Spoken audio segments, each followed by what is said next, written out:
അള്ളാഹും റസൂലും നമ്മളെ ഇഷ്ടപ്പെടുന്നുണ്ടോ എന്നൊക്കെ തിരിച്ചറിയാനുള്ള 11 അടയാളങ്ങൾ നമ്മൾ കാണാൻ മറക്കണ്ട. മറ്റുള്ളവർക്ക് ലിങ്കുകളൊക്കെ എത്തിച്ചു കൊടുക്കുക. അതൊക്കെ വലിയൊരു സ്വതക്കയാണ്. ഒന്നാമത്തെ അടയാളമാണ് ഒരു ദിവസം ഒരു പേജെങ്കിലും വിശുദ്ധമായ ഖുർആൻ നമുക്ക് ഓതാൻ പറ്റുന്നുണ്ടോ. രണ്ടാമത് ഫർളായ കാര്യങ്ങൾ നമുക്ക് ചെയ്യാൻ സാധിക്കുന്നുണ്ടോ. മൂന്നാമതായി നമ്മൾ ശ്രദ്ധിക്കേണ്ടത് നമുക്ക് ദിക്റുകൾ ചെയ്യാൻ പറ്റുന്നുണ്ടോ. നാലാമതായി പ്രത്യേകമായി പരിഗണിക്കേണ്ട ചില സമയങ്ങളുണ്ട് അല്ലെ.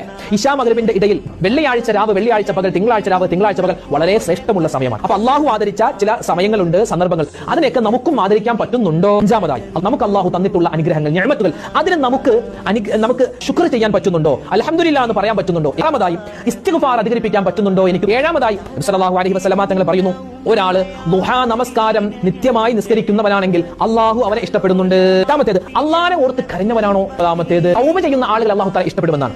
പത്താമത്തേത് ശുദ്ധിയുള്ളവരാണോ, നമ്മൾ വൃത്തിയുള്ളവരാണോ, ശരീരവും വസ്ത്രവും വൃത്തിയായി സൂക്ഷിക്കുന്നവരാണോ എങ്കിൽ. 11ാമത്തെ കാര്യം ബന്ധങ്ങൾ ചേർക്കുന്നവരാണോ, ആരോടും പിണക്കമില്ല. ഈ 11 കാര്യങ്ങൾ നമ്മൾ ശ്രദ്ധിക്കേണ്ടതുണ്ട്. അള്ളാഹു തൗഫീഖ് തരട്ടെ. അള്ളാഹും റസൂലും നമ്മളെ ഇഷ്ടപ്പെടുന്നുണ്ടോ.